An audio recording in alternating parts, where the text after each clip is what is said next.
देशों में से एक देश है इजराइल। विश्व भर में यहूदी धर्म को मानने वाला एकमात्र देश इजराइल। इस देश का इतिहास भारत से काफी मिलता जुलता है। भारत की तरह आजादी के लिए इसको भी कई टुकड़ों में होना पड़ा। भारत 2 टुकड़ों में, तो इजराइल भी फिलिस्तीन के साथ 3 टुकड़ों में बटा, जिसमें एक हिस्सा यहूदियों को इजराइल के रूप में मिला और बाकी 2 हिस्से अरबों को मिले। आज हम आपको फिलिस्तीन से अलग होकर बने इस नए देश इजराइल के जन्म की कहानी बताते हैं। शुरुआत फिलिस्तीन से करते हैं। फिलिस्तीन उस्मान साम्राज्य का हिस्सा था। 1878 में उस्मान साम्राज्य में 87% मुस्लिम, 10% ईसाई और 3% यहूदी लोग थे। 19वीं सदी में पहली बार इजराइल की स्थापना की मांग उठी, जिसे शियनिज्म आंदोलन का नाम दिया गया। दूसरे विश्व युद्ध के बाद उस्मान साम्राज्य का पतन हो गया और ब्रिटेन फिलिस्तीन पर राज करने लगा। अंग्रेजों ने बेलफोर्स घोषणा करके यहूदियों के लिए अलग देश की मांग का समर्थन किया। इसके पीछे उनकी फूट डालो और शासन करो की नीति थी। इसके बाद अंग्रेजों ने यहूदियों के अप्रवासन की सहमति दे दी। इससे बड़ी संख्या में यहूदी फिलिस्तीन का रुख करने लगे।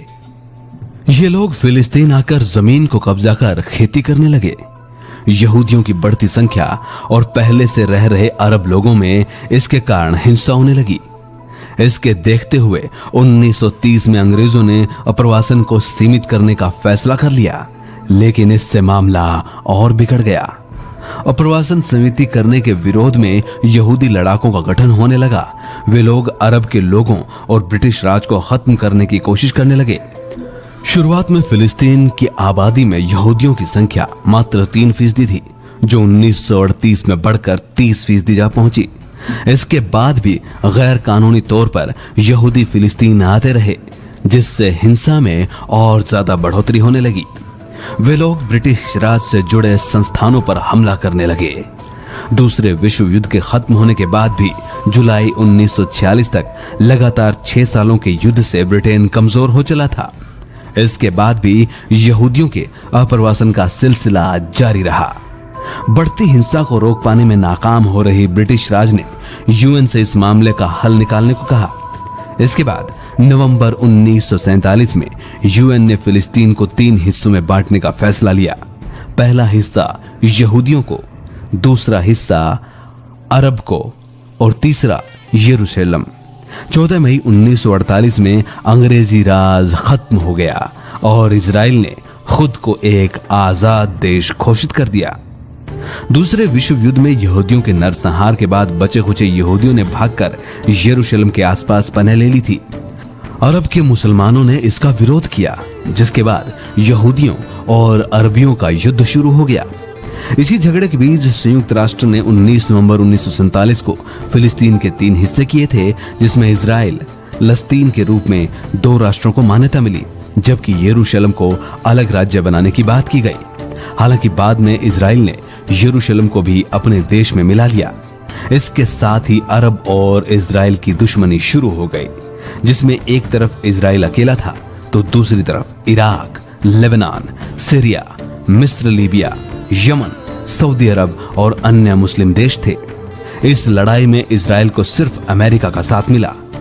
मुस्लिम देशों ने कई बार अलग अलग तरीके से इजराइल पर हमला किया, लेकिन हर बार उन्हें मुंह की खानी पड़ी।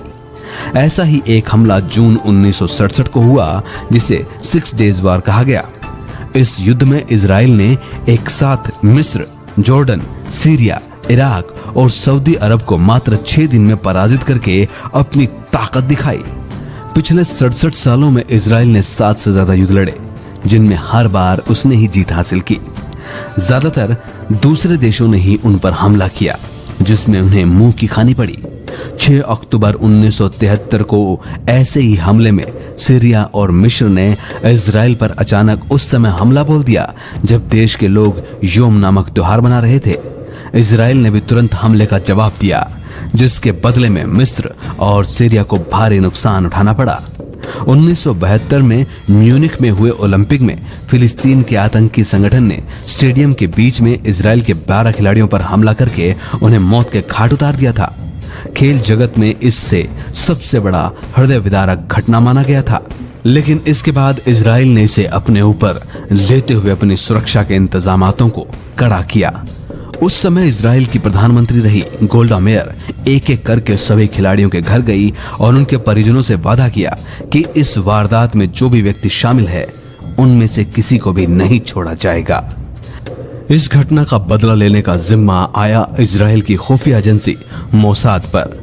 मोसाद के सदस्यों ने दुनिया के कोने कोने में उन आतंकियों को ढूंढकर दर्दनाक तरीके से मौत के घाट उतारा था। मोसाद का यह ऑपरेशन अंतिम दोषी के मारे जाने यानी लगभग 3 दशक तक चला। ऐसी ही एक घटना 27 जून 1976 को हुई जब तेल अवीव से पेरिस जा रहे इजराइल के एक हवाई जहाज का फिलिस्तीनी आतंकी संगठन PFF-LF ने अपहरण कर लिया और उसे युगांडा ले गए। युगांडा के तानाशाह ईदी अमीन ने आतंकियों को अपने देश में उतरने की इजाजत दे दी।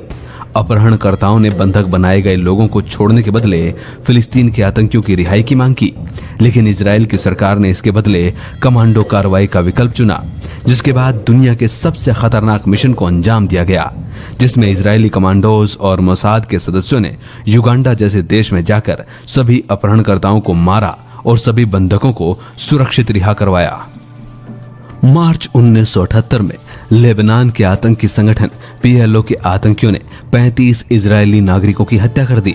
इसका बदला लेने के लिए इजराइल ने लेबनान पर हमला कर दिया, जिसके बाद जान बचाने के लिए PLO के आतंकी देश छोड़कर भाग खड़े हुए, जबकि लेबनान की सरकार को भी इजराइल के सामने घुटने टेक गिड़गिड़ाना पड़ा।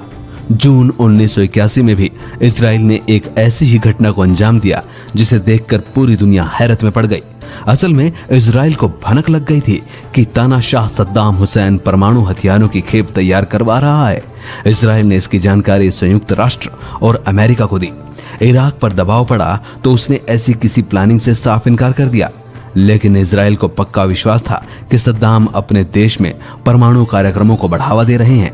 इजराइल ने इसके खात्मे के लिए खतरनाक मिशन को अंजाम दिया, जिसके बाद इजरायली सैनिकों ने इराक में घुसकर 8 जून 1981 को उन्होंने 16 परमाणु संयंत्र तबाह कर दिया। इजराइल को यहूदियों का देश कहा जाता है, जिसकी 80% से ज्यादा आबादी यहूदियों की है। इजराइल को दुनिया भर में यहूदियों के अधिकारों का रक्षक भी कहा जा रहा है। इसलिए इजराइल सरकार ने यह व्यवस्था कर रखी है कि दुनिया में कहीं भी कोई यहूदी पैदा होता है तो उसे जन्म के साथ ही इजराइल की नागरिकता मिल जाती है। इजराइल दुनिया का अकेला ऐसा देश है जो पूरी तरह anti ballistic missile defence system से लैस है। इसका मतलब यह है कि इजराइल पर कोई देश मिसाइल हमला नहीं कर सकता।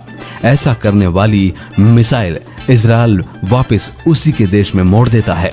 इजराइल दुनिया के उन चुनिंदा देशों में से है जिनका अपना सैटेलाइट सिस्टम है और वो किसी से इसे साझा नहीं करता। इजराइल दुनिया का इकलौता ऐसा देश है जहां प्रत्येक नागरिक को सेना में शामिल होना जरूरी है। लड़कों के लिए इसकी न्यूनतम अवधि 3 साल जबकि लड़कियों के लिए 2 साल है। इजराइल दुनिया भर के देशों को हथियारों की सप्लाई करता है। सबसे उन्नत किस्म के हथियारों का निर्माण इजराइल में ही होता है।